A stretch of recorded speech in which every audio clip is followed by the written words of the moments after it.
Hello, and welcome to Northwest Newsweek. I'm Reagan Johnson.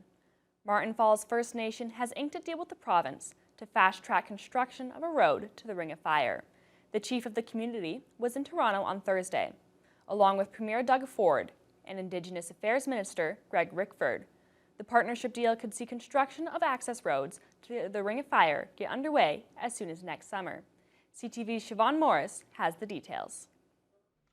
It's the second ceremonial signing this autumn, an agreement between Martin Falls First Nation and the Ford government to accelerate construction on a road to the mineral-rich Ring of Fire. I'm bound and determined, with the cooperation of the chief and council, we're going to change the young people's lives up there. The community, more than 400 kilometers north of Thunder Bay, will receive about $40 million, money for a community center and training. Immediate funding for the procurement of equipment and materials that will be transported this winter road season. There's also cash to rebuild the Martin Falls Airport terminal and pave its runway, a vital connection since, with the exception of about 6 weeks a year, it's the only way in or out. And that has a big detriment on our health.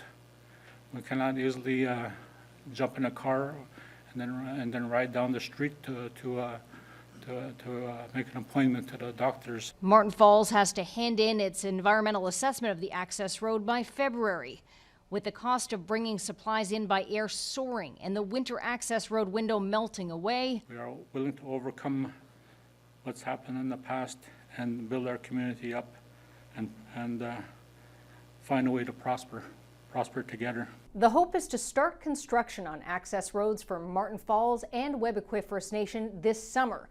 That timeline depends on Ottawa eliminating duplicative processes. The Premier hints the Prime Minister could make an announcement on that soon. One project, one process. He understands it. We have to move. We have to move as quickly as possible. Siobhan Morris, CTV News. Meanwhile, 2 other First Nations in the far north are inviting Premier Doug Ford to meet with them regarding their intention to permanently protect a large portion of their territory from development.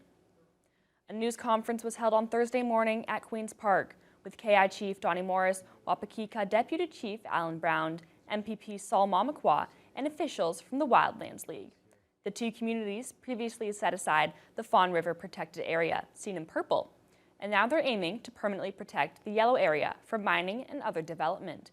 The total area measures around 3 million hectares. Morris says they want to have an honest dialogue with the province and Ottawa in order to move forward with this initiative together. We want Ontario and Canada and KI to officially sign this thing into a permanent land withdrawal for our memberships up north. Honor our request to have both governments sit down with us and iron out the details, how we're going to further protect our homeland. Nations such as Kitchener-Mexicabinawag, KI, and Webequie do have jurisdiction over their homelands. And I know they can and they will assert their sovereignty. Strike action has been averted for about 70 Superior North EMS paramedics who work in communities outside of Thunder Bay. The union and city-run ambulance service have reached a tentative deal for a new contract that would expire in 2027. Uniform members held a rally outside the EMS headquarters last Friday, calling for better pay to help attract and retain paramedics for the district. The union says increasing the staff in smaller communities has been a constant challenge. Because they're in essential services, paramedics would still have responded to calls had they gone on strike, but they wouldn't have done other administrative work. EMS Chief Shane Muir says he can't disclose any of the details of the tentative deal as the union membership hasn't ratified it yet, but he's pleased to be able to support the district paramedics and says the work they do is very valuable and important. The Wasigan transmission line is starting to take shape west of Thunder Bay. The first set of towers for the $1.2 billion project have recently been erected in the Kashabawi area. Anyone driving along Highway 11 towards Atikokan can now see some of the new hydro towers next to the existing transmission lines. Phase 1 of the Wasigan project will eventually include 497 towers from Shunya to Atikokan. Phase 2 from Atikokan to Dryden will feature another 481 of these towers. Hydro One Vice President Sunny Karanakin explains the new look for these towers. So the type of towers that we're utilising on the Wasigan transmission line are a guide structure that allows us to actually have a slightly lower footprint as we install through the area. It's one of the innovative designs that we came out with, and we're very proud of what we can do to actually bring a 230 kV double circuit line through on a structure of that nature. And it's really pleasing now to be at a position where, that development activity and the works to put access roads and foundations and so forth in is so visible with the tower and structure now finally in place. Phase 1 of the Wasigan project is expected to be finished near the end of 2026. With the Cruise of Valor, construction will then move on to Phase 2, and the entire project is expected to be finished in late 2027. There's good news for around 750 employees at the Lac des Îles Palladium mine. Impala Canada has informed its staff that the mine will continue operating for at least 1 year longer than originally planned. The mine is located about an hour north of Thunder Bay, off Highway 527. 4 months ago, the company said the mine would be closed in June of 2026 due to the persistently low price of palladium. Impala CEO Tim Hill recently met with staff at the mine site and confirmed that the higher prices have enabled the company to extend mine production until the summer of 2027. Hill adds that the 1 year extension is a window of opportunity for the company to work on a long-term tailing solution for Lac des Îles to extend the mine's life for years to come. Hill says he's sincerely grateful for the cost control effects efforts of the employees and is asking them to help keep the momentum going. A major shift in federal funding has forced Matawa First Nations management to cut some key social service programs and portions of the Matawa Health Cooperative. Following an independent review of its services and corporations, Matawa is going under a significant restructuring. A social services program and some initiatives within the Matawa Health Cooperative will be phased out. The moves have already led to around 30 to 40 layoffs. Matawa CEO Sharon Nate says the cutoffs are significantly affecting their clients. This is very dire. This goes against our Truth and Reconciliation, goes against our UNDRIP, our United Nations Declaration on Indigenous Peoples. It goes against our 7 Youth Inquest. So it goes along all of the supports that have been there to assist our Indigenous children. They're just simply no longer there. Since the announcement of the discontinuation of this program, our residents are extremely stressed. We're looking at other options to work with that are available within the city to keep the supports ongoing. A spokesperson for Indigenous Services Canada says the ministry continues to work with Matawa and other partners to explore funding options for children and youth, including through Jordan's Principle and other programs. They're also engaging with First Nations and the province to strengthen collaboration and make sure that children's needs are met. The state of Northern Ontario's tourism and hospitality industries was discussed in Thunder Bay this week. A 3-day tourism summit was held at Valhalla Hotel. Joy Langdon was there. The Northern Ontario Tourism Summit brought businesses, politicians, and civic leaders together at the Valhalla Hotel to discuss the ongoing issues and opportunities that come with the tourism industry in the north. The people here say it's been a tumultuous decade for the tourism industry as a whole, but David McLaughlin with Destination Northern Ontario says the region is inextricably linked to the tourism industry. Well, it's a big part of our economy here in Northern Ontario, and I think here in the north, compared to the rest of the province, it plays a bigger role. So last year, in 2024, we generated $2.8 billion in tourism spend, which generated right around $1 billion in taxes for three levels of government. And we know that about 40% of our workforce is somehow attached to the tourism sector, and 1 in 4 businesses are tourism related. So it plays a huge role in terms of the northern economy, and especially at this time when a lot of our traditional sectors are impacted through the trade war and tariffs.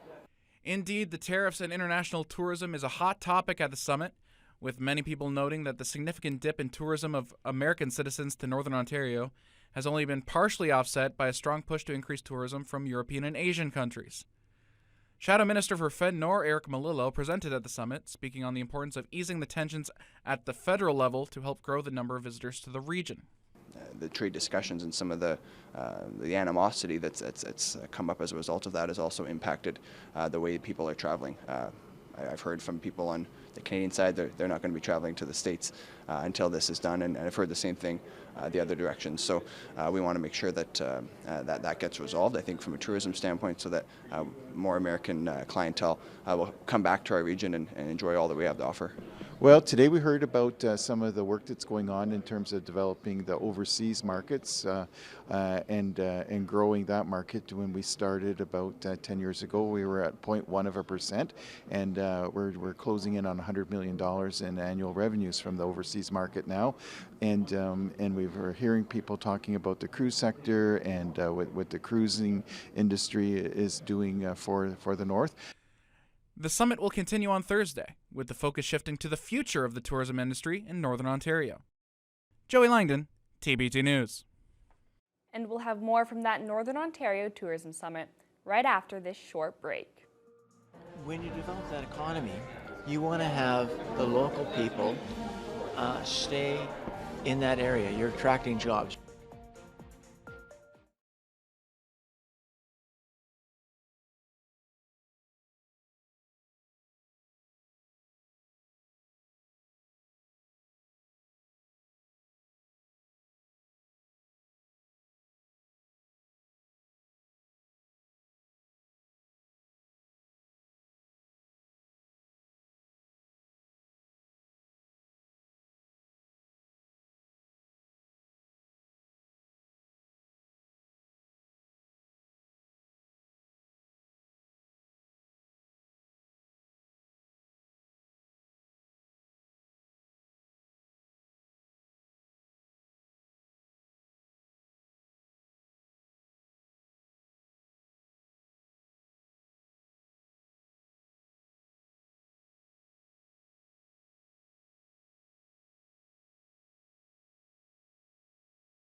Welcome back. The province is providing an additional $1.6 million to boost tourism in the north, and more than half of that is going to companies and municipalities in northwestern Ontario.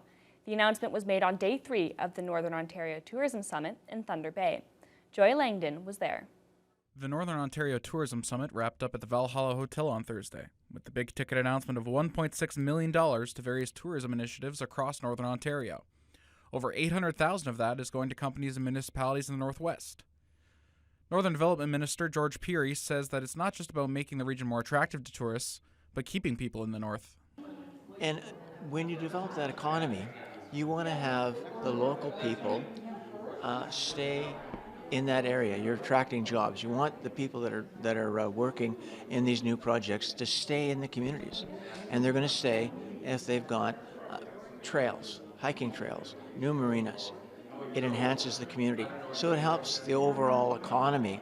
$200,000 is earmarked for Thunder Bay-based Lightwaves technology, which provides stage and audio-video equipment for big events. $200,000 is going to the town of Rossport to update its harbor.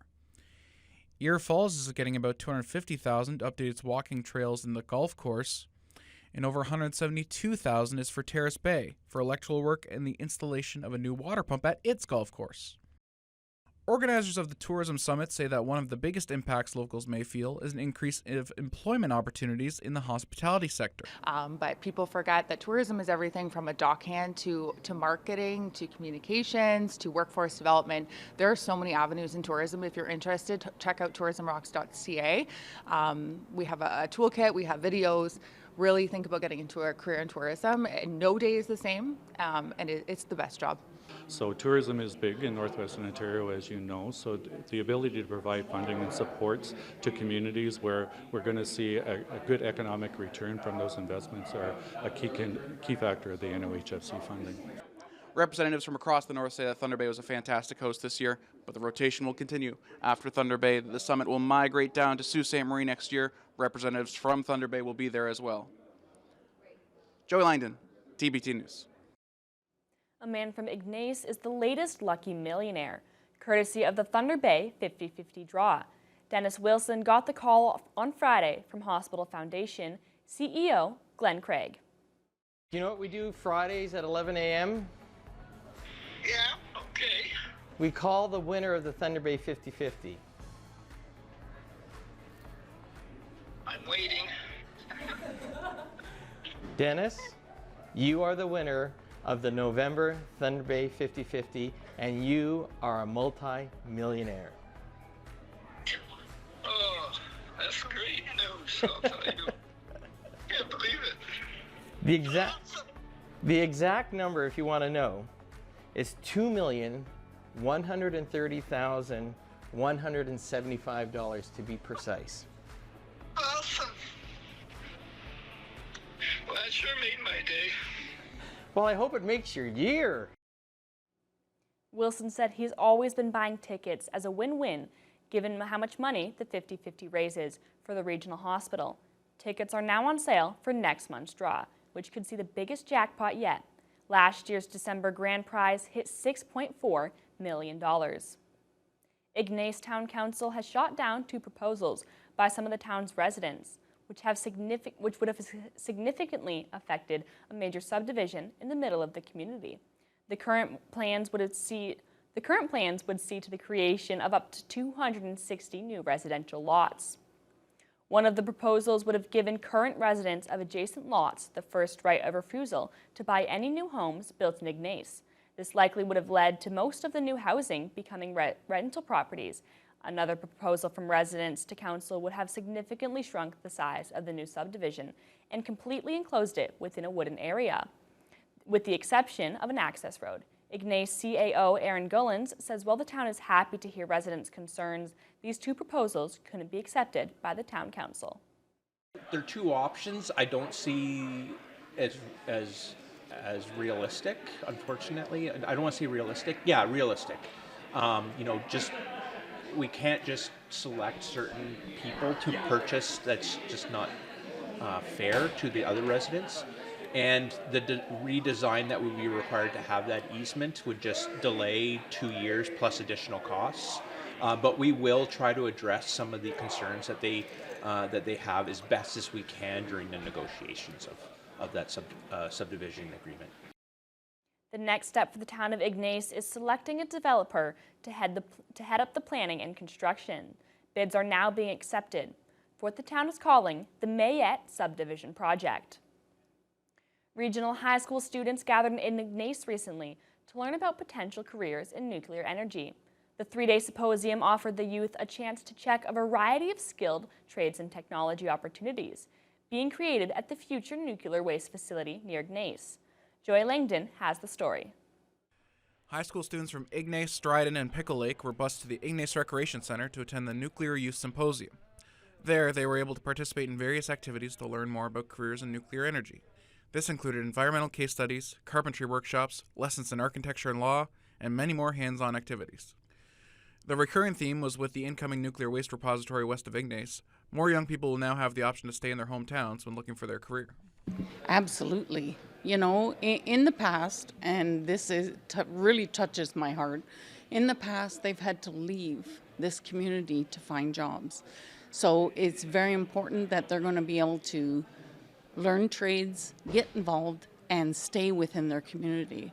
You know, I think a lot of students have to move to Thunder Bay or elsewhere to get work. So I think the fact that they could get really interesting, rewarding careers and stay here in Ignace, and to take part in the big growth that's coming, right? We will see a big increase in the population of Ignace.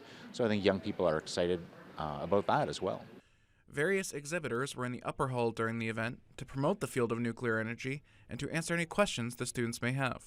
Although you may not know what you want to do when you're grade 11, grade 12, that's very common. Like I didn't know what I wanted to do, and so we're just trying to help them understand and know that they don't have to have all the answers, but there's nothing too big that you can do. You can dream big, you can have faith, and you can build on skills that you don't think you have, but even though something seems hard, you can persevere and you can get better at it, and it becomes easier, and maybe it's something you're passionate about. It's very important to stay engaged, not just with the youth, but with the community as well. I would like to see this happen every year to keep the youth involved and, prepare them for their future. The town of Ignace has pledged to organize more events in the future to raise awareness of the benefits of the long-term nuclear waste depository would bring Ignace after they're selected for the site last fall. Joey Langdon, TBT News. The Ontario NDP continued to push for changes to the Highway Traffic Act to make it illegal to pass on double yellow lines. In 2023, MPP Guy Bourgeois introduced a private member's bill, but it didn't make it past first reading. This week, he was joined by Lee Vaugeois and other NDP members to reintroduce the bill. It's known as Chad's Law, named after one of his constituents who was severely injured when a truck attempted to pass on a double yellow line. Chad's Law is simple and clear, and it is necessary and will not restore what Chad's lost that day, but it can prevent other Northern families from enduring the same trauma. Northerners deserve safe highways. We deserve action, and today we are giving the government a chance to stand with us. We need to have very clear rules of the road so that those drivers don't take those risks and that people are not put at risk of a head-on collision. It seems very obvious. Why do we not have the same standard across the whole country? So I'll leave it at that. Thank you. Sandy Lake First Nation is getting more money to upgrade its arena. We'll have more on that story right after the break.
Welcome back. Sandy Lake First Nation is getting $2 million from the province to renovate the arena in the remote community. The NOHFC funding was announced this week by the Minister of Northern Economic Development and Growth, George Peary. The $2 million comes on top of a federal grant of nearly $3 million, announced in 2022. That initial funding was used to replace the ice plant and convert the arena's energy system from diesel to electric. The provincial money will cover the cost of upgrading the rink boards, change rooms, and other improvements. Sandy Lake Capital Projects Assistant Derek Munoz says they're happy to work with the province on their arena, which he calls an important building for over 600 young people in Sandy Lake. Lakehead University and the Kenora Catholic District School Board have announced a plan to work together to offer LU's achievement program to young students in Kenora. LU officials met via Zoom with grade 4 students at St. John Paul II School to sign a memorandum of understanding. The achievement program is Lakehead's early access initiative that helps expand opportunities and pathways to post-secondary education for deserving students. Starting in the 4th grade, students will participate in academic, personal growth, and community activities to inspire learning and confidence until high school graduation. By that point, the students will have earned tuition support towards a future at Lakehead University. It has been life-changing for me as much to be a part of a lot of these students' lives since they were 9 years old. Nevaeh today is, third year university, and I've known her since she was 9 years old. And so the program has grown from initially 13 students to 500 students. So seeing it grow and evolve has been really special. Though it may be a little scary at first, it becomes a family, and Lakehead University and the Achievement Program really will help you and your dreams come true. You just got to work hard for what you want. With the expansion of the program, St. John Paul II becomes the first school from the Kenora Catholic Board to participate. And that will do it for this episode of Northwest Newsweek. Thanks for joining us, and we hope to see you again next time.